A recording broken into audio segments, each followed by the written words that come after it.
Hi, welcome to the ARC. This is a presentation on writing narratives. What is the purpose of narratives?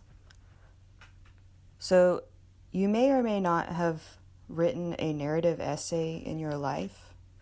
If you have, you might have thought, what am I writing? Just a story? And if you haven't written one, you might be looking at this slideshow and think, well, I have no idea how to do this, so please tell me.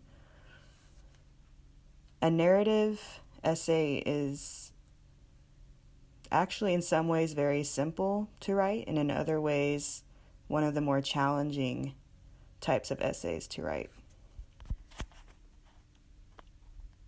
Ever since we have been small children, we have all grown up telling stories to our family members, our friends, to our teachers, our classmates, just about how our day went or what happened when we were out playing or what we did when we went to the beach or the movies.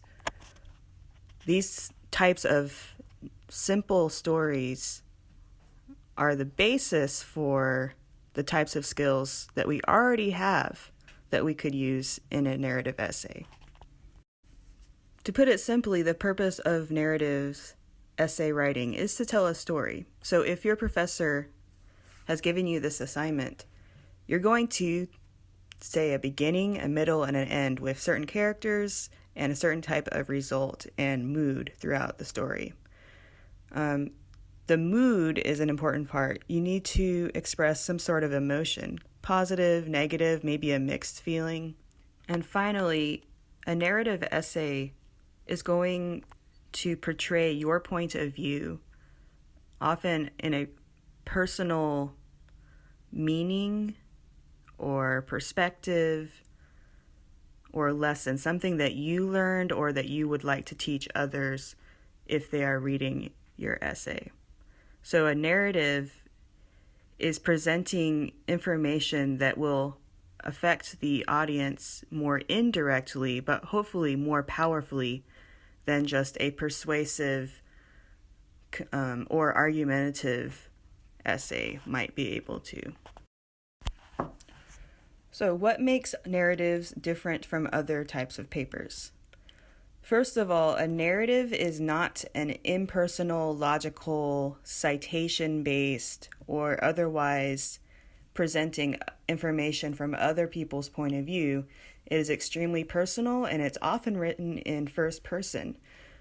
So this type of essay, while still formal academic writing, in some ways feels a little bit more casual because you are writing strictly from your own perspective. You're not having to put in citations or quote other people. You're quoting yourself, basically, your own thoughts, your own ideas, and your own experiences. And you're not specifically trying to make an argument to convince your reader or prove anything using many scientific studies or other academic literary authors' work, etc., etc. So you're using your own experiences to show something, to illustrate something. You can think of it as maybe one of the more creative or artistic types of papers. Narratives are not typical academic papers, but your professor might still ask you to have a thesis for your paper. If your professor is requiring this, definitely put it in. And even if your professor hasn't said anything about it, we still recommend that you put it in. The thesis should state the reason you are telling this story. It needs to give the reader a sense of why they are about to read this paper and what difference will it make to them. Because this is your paper with your story, your thesis statement is actually one of the more personal and exciting things you could ever write for school. Tell the person who's reading your paper why this paper is so important to you and why it can be important to them too. So how can I structure a narrative? When you begin brainstorming and doing the rough draft of your narrative essay, make sure that you know a few things as you go in. First, what is your main idea? Or another way to put it is, what story are you actually going to be telling? Is it something about yourself? Is it something about your family, a friend? What time period in your life are you referring back to? Is this something from your childhood? Something that happened when you were in high school, or something that maybe happened last week? And that will also determine what characters you put in, what setting, what place and time that you're going to be talking about. So once you have those details kind of planned out in your mind or on paper, then you can begin to structure it in the essay format. So usually introducing what your paper is about would happen in the introduction. But depending on how much information you want to share, you can start in the introduction and then continue to add more new ideas or characters into the body paragraphs. It's really up to you and the depth or complexity of your story that you're wanting to give. You will also want to add details. So because this is a story and you're not focusing on the facts given by a scientific paper or someone else's opinions as quoted from a book, you need to think back through your memories and add the sensory details, the smells, the sounds, maybe some taste or color, the descriptions of the people that were in the story with you, the feelings that you had, the sights that you saw, the weird things that happened, the funny things, the sad things, all of these details that make stories suspenseful or moving, romantic, scary, exciting. These details need to somehow come through in your writing. So painting a picture for your audience or writing a movie scene in your mind for your audience will make your paper really fun to read as well as informative. So our final suggestion for writing narratives is just to be creative. You have the floor. This is your chance to tell everyone exactly what you think and to express the things that maybe are difficult to talk about in person or to write about in a more academic, factual, logic-based type of essay. So you can be as descriptive as you want. It's important to be honest, though. So if you choose to write about something, don't just write about how you're so great or how everyone is so mean to you with only that side presented. You need to make sure that you are allowing for the nuance or the shades of gray that come in between, like the polar opposite ideas.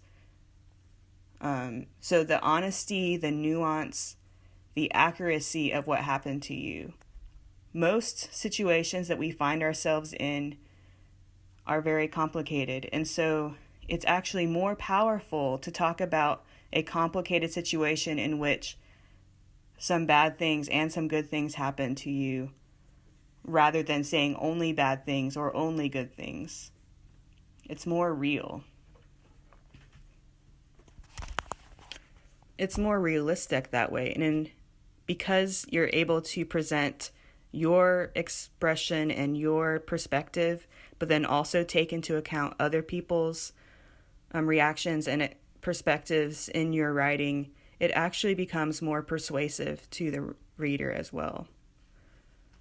And then finally, to know your audience, to know who's going to be reading this, and to know what you personally are comfortable to share. For example, with your professor, with your classmates and peer reviewers. It's really important that you keep your boundaries in a way that when you're sharing something, it's something that you feel ready to share. It's one thing to write in your own journal or diary or talk to a therapist or counselor and say all of your deepest, darkest secrets, and another one to write something for class and then be like, oh no, someone's reading this. I didn't plan on that. So it's a very basic suggestion, but just make sure that whatever you're talking about in your paper is something that you feel comfortable with sharing publicly. But in the end, a narrative essay is your chance to express something that maybe you've never expressed before. So part of creativity is bravery. Pluck up your courage and talk about something that's real, that may be a little bit scary to write about, but that would also be really powerful and beautiful for other people to know. So let's look at this example. I'll just read it really fast, and then I'll talk about some of the concepts that are in this paragraph and how it relates to the suggestions that we've already been given. Learning something new can be a scary experience. One of the hardest things I've ever had to do was learn how to swim. I was always afraid of the water, but I decided that swimming was an important skill that I should learn. I also thought it would be good exercise and help me to become physically stronger. What I didn't realize was that learning to swim would also make me a more confident person.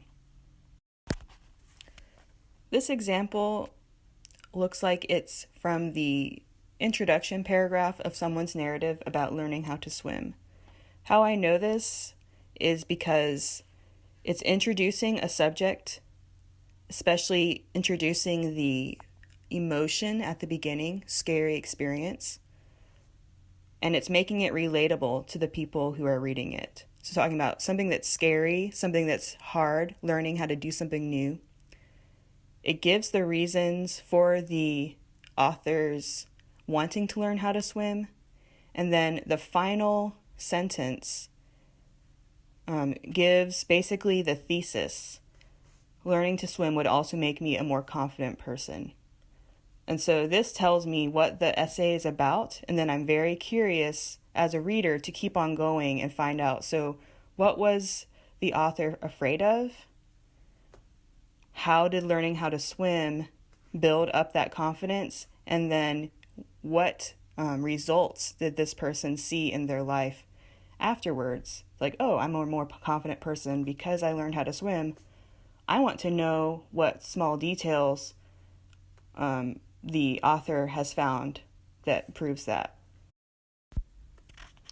So let's do some workshop activities together about narratives just to help prime the pump.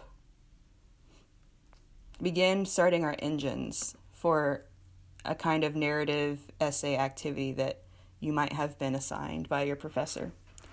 So let's go to the tab that says Narratives Activity Sheet. And then the instructions say you will have 5 minutes for both of these pictures to write a story about anything that comes to mind. So this is a chance for us to just slow down for 5 minutes and just write anything that we want. So this is called free association writing. And basically what you do is as you look at the picture, you just write whatever comes to mind in your head. Any thought, any feeling, just write it down. No one is going to look at this except for you. So you can even just say things like, I don't know what to write. This seems stupid, but I guess it makes me think of, oh, the time that I went hiking with my family. And then just let your thoughts continue to go straight from your brain into your hand through your pen or pencil or keyboard. So pause the video and take 5 minutes. What I would do is probably set a timer for 5 minutes on your phone or your computer, and then just write about this picture. So pause your video.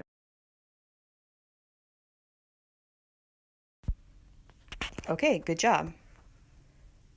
So go down to number 2, picture of the galaxy. We're going to do the same thing for 5 minutes for you to write about whatever you would like that comes to mind. So pause your video for 5 minutes. Okay, very good job.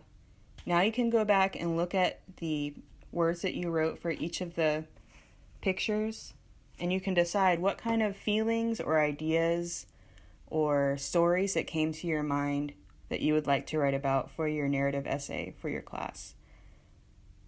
Thank you, and if you have any problems or issues writing your essay, feel free to come to the ARC Writing Center. We would love to help you.